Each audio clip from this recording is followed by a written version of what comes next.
আদিবাসী যুবতী ও ক্ষতবিক্ষত দেহ উদ্ধার এবং নৃশংস ঘটনার সাক্ষী থাকল পূর্ব বর্ধমান বুধবার। একদিকে আরজিকর কাণ্ড নিয়ে যখন রাজ্য রাজনীতি তোলপাড়, দোষীদের শাস্তির দাবিতে রাস্তায় নেমে এসেছেন লক্ষ লক্ষ মহিলারা।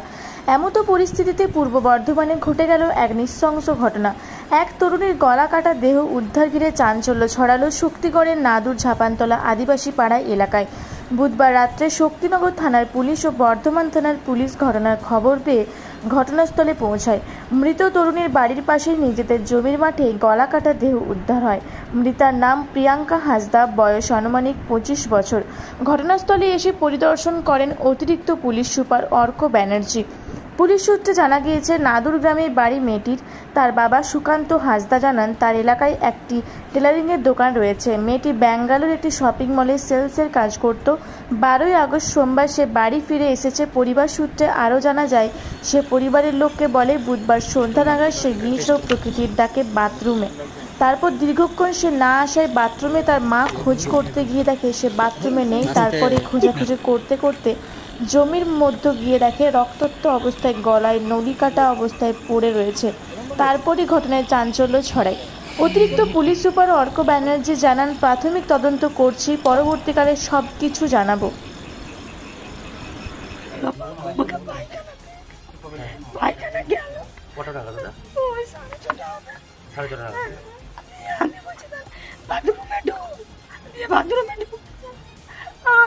ছেলেটাকে বলছে দিদিকে ফোন করবে, কতক্ষণ ধরে আছে দিয়ে হচ্ছে ফোন করছে, ফোন তুলছে। দিয়ে আমি আবার লাইটটা নিয়ে গেলাম, আর দেখতে পেলাম না, নিচে তালা দিয়ে আবার মার দেখিয়ে গেলাম, দেখছি বডিটা কি অবস্থায় বডি পড়েছিল? ওই যেভাবে আছে ওইভাবে। মানে গলা কাটা ছিল? গলা কাটা। কি করতো আপনার মেয়ে? আমার মেয়ে পড়াশোনা করতো, আমি এই সাথে ট্রেনিংয়ে গেছি। এখন কি পড়াশোনা করতো? কি নিয়ে পড়াশোনা করতো? এমএ পাসে ভর্তি হয়েছিল। কোথায়? বর্ধমান বিশ্ববিদ্যালয়? আবার বাইরে কোথায় গেছিল? ব্যাঙ্গালোরে কি করতে হতো? মলের ট্রেনিং, মানে কাজের জন্য গেছিল। আর এমএতেও ভর্তি হয়েছিল বর্ধমান বিশ্ববিদ্যালয়। কি মনে হচ্ছে আপনার এই ঘটনার পিছনে? কি মনে হচ্ছে?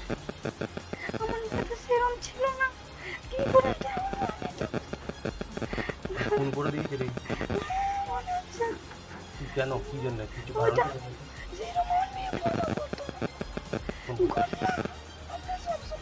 আমি চোখে রাখবো, ওর মেয়ে আমার সামনে কোনোদিন ফোন করতো, সবসময় ওই পড়াশোনা নিয়ে থাকতো। পড়াশোনা তো কি নিয়ে? কি এমএ কি নিয়ে ভর্তি হয়েছিল? এমনি পাশেই ভর্তি হয়েছে। পাশে? কি সাবজেক্ট কি ছিল? কোন সালে ভর্তি হয়েছিল? 16 সাল? এটা তো 24 সাল। কতদিন আগে বাইরে গেছে? 1 বছর আগে, মানে 23 সালে। কি নাম আপনার? কাজল হাসদা। আপনার মেয়ের নাম? হ্যাঁ, গলা কেটেছে, এটা শুনতে পাচ্ছি, কিন্তু চোখে এখনো দেখিনি, আর বডিটাও দেখতে পাইনি। হ্যাঁ, পুলিশ এসেছে, তাই 4 জন পুলিশ নিয়ে ঘিরে করেছে। তা আর প্রিয়াঙ্কা দীর্ঘ যাবৎ 3 মাস 4 মাস যাবৎ বাইরে ছিল, ব্যাঙ্গালোরে ছিল। সে কম্পিউটারে কোনো কোম্পানির ট্রেনিংয়ে ছিল। তো এসেছে এই সোমবার দিন নেমেছে। তারপর মুখটা আমরা জীবন এখনও দেখিনি। তো আজকে শুনছি সোমবারে এসছে। দিয়ে আজকে ঘটনাটা এই ঘটনা যে গলা কাটে দিয়েছে। গলা কাটতে তো হয়তো 100 কিলোমিটার দূর, 100 ফুট দূরে হবে। হ্যাঁ, বাড়ি থেকে 100 ফুট দূরে। হ্যাঁ, নিজের জমিতে, চাষের জমিতে, ফাঁকা জমি থেকে এসে চান ফাঁকা করে ইতিমধ্যে জমিতে ঢুকলাম। মেয়েটা এসেছে দেখিও নি। দিয়ে আমার জমির থেকেই আচ্ছে একটু, ওইখানটা মেয়েটা দাঁড়িয়ে ছিল, তখন আচ্ছে একটু দেখলাম, মেয়েটাকে একটু দেখতে পেলাম। তারপরে জমিতে কাজ করলাম, কাজ করে পটল তুললাম, পটল তুলে বেচতে গেলাম। বেচার পর দাদার দোকানেই, মানে মেয়েটার মায়ের দোকানেই, বাবার দোকানেই বসলাম। টিকিট কাটা হয়, ওখানে বসলাম। বসে থেকে আমি আবার আমি বেশি দূরেও না, আমার যখনই কোনো কিছু হবে, আমি যদি ডাকে, আমি নিজের দোকান নামিয়ে দিয়ে যে কোনো দরকারে আমি ছুটে চলে আসি।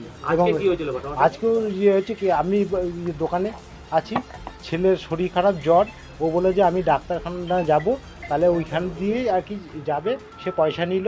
তখনও কিন্তু আমি জানতাম না যে ও পায়খানা করতে গেছে এইরকম। আচ্ছা আচ্ছা। আর যেই বাবু চলে গেল পড়তে, ফিরে আসেনি, 10 মিনিট হয়েছে বেরিয়ে গেছে, তারপরেই এরকম শুনতে পাচ্ছি কি শুনলেন? যে হচ্ছে কি বাড়িতে এসো এই মনে হচ্ছে? কারণ হচ্ছে কি এটা কিছু বুঝতে পারছি না। এই কারণেই হচ্ছে কি হাওড়া থেকে আমি ড্রপ করে নিয়ে এসেছি।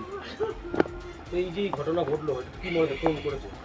এটা তো মনে হচ্ছে যে হচ্ছে কি কারো ব্যক্তিগত আক্ষেপ বা শত্রুতার কারণ। কাউকে সন্দেহ হচ্ছে? সন্দেহ সেরকম কাউকে এইরকমভাবে বুঝতে পারছি না। কারণ হচ্ছে কি মেয়ে এবং ছেলে বউ সন্ধ্যা থেকে বাইরে হয়ে চট করে যায় না। কি কারণ মনে হচ্ছে আপনার? আমরা খুব শিগগিরই জানাবো আমরা কি পাচ্ছি, আমাদের কি ফাইন্ডিংস অবস্থা আমরা ছিল জানাবো, আপনার? আমরা জানাচ্ছি আমরা। পূর্ব বর্ধমান থেকে অত্রি চক্রবর্তী এসেছে দেবাশিস ঘোষের রিপোর্ট, রূপসী বাংলা মিডিয়া।